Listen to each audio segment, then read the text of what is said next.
Hey everyone, Disassembly Battalion here. Today I'm going to be re-reviewing my Luger. It's a WE Tech P08 Luger, the 4-inch version. And the reason I'm re-reviewing it is when I first got it, I loved it. I mean, it's a really cool replica, very different, and I didn't really use it much. So now that I've had it a while longer, I've noticed some flaws with it.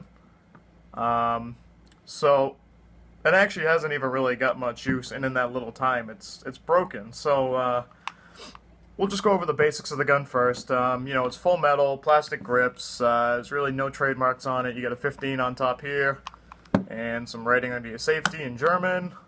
It's a full blowback mechanism. Can't release the slide without taking out the magazine. And to put it back in, the gun has to be cocked. Otherwise, you'll damage the gun. So, there's just some basics. Here's your disassembly. You have a lever right here. Pull that down, and that's going to come off. And then your slide's going to come off.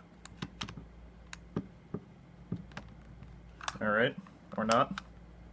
Oh, right. So, you go to disassemble your gun, make sure you take the magazine out. Don't make the mistake I just made.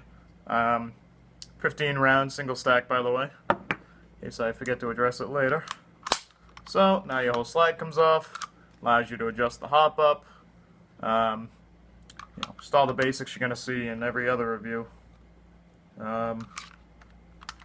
So just kind of trying to keep the basics of the gun brief. There's already a million reviews of this gun out there. I just kind of want to get to some of the cons I've noticed. So, gun fires around 300 feet per second. Some sites say 350. I've seen it chrono around 300.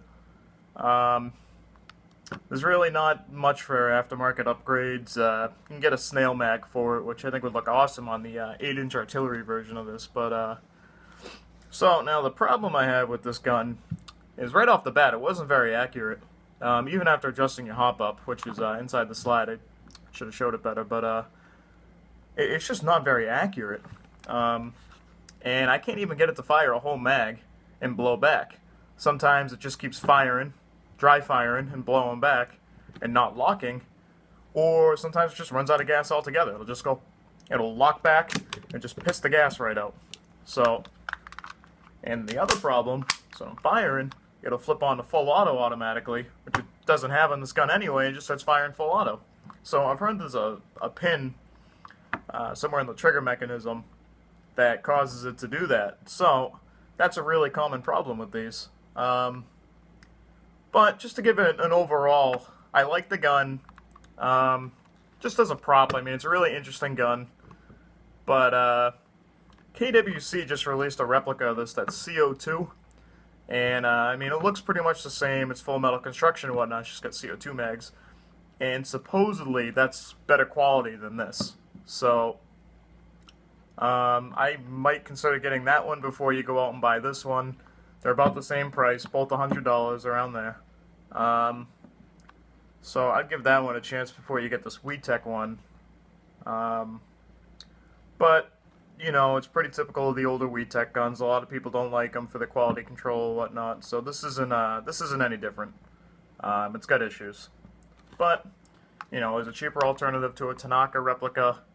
If you're just into reenactments or collecting, I mean, I collect a lot of old guns, so it is a good replica to get. So I know this review was kind of quick. I just wanted to get more into the problem since I've already reviewed it, and it is an older replica. There's already a lot of reviews on this out there. So thank you for watching my review. I got more to come. And any questions, feel free to let me know.